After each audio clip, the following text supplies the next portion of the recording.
Today I'm taking a look at the YIYEIE digital torque screwdriver. So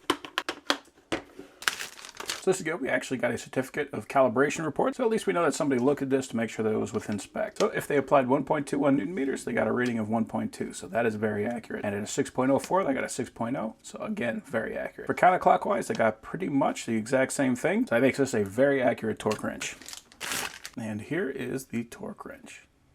So you got kind of a soft plastic handle on here, so it's not quite a rubber, but it's not exactly a hard plastic either. There's a hanging hole, so if we want to hang that up, we can do that using a quick release chuck. And we got our digital display there on the top. It does come with 2 AAA batteries.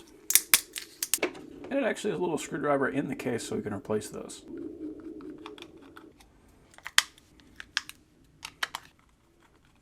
Comes with a handful of bits, so we got a bunch of hex drives here on the top. We got 3 Phillips, we got a bunch of sets of Torx, 3 flatheads, and then we have a square adapter.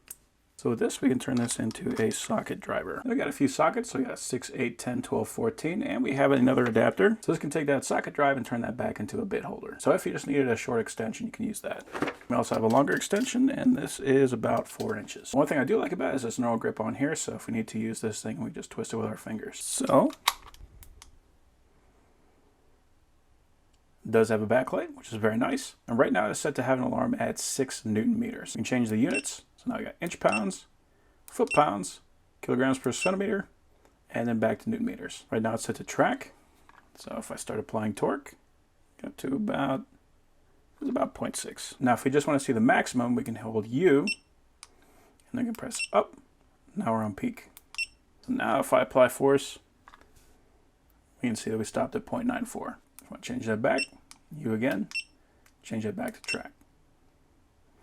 And it looks like we have a memory setting. So for the memory, we got M1, M2, 3, 4, 5, up to 6. Now if we want to make sure we don't change anything, we can hold M.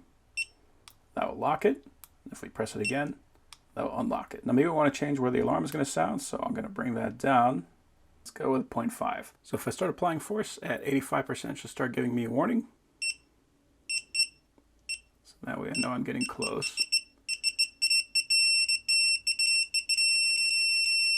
There we go. Very cool. So what's cool about this is that it can go all the way up to 6 newton meters.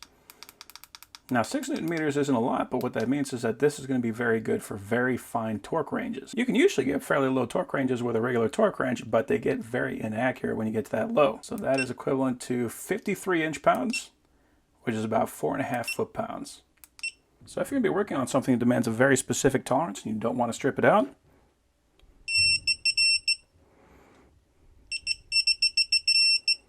that is going to be the tool that you want to use for that. So overall, that is a very nice tool.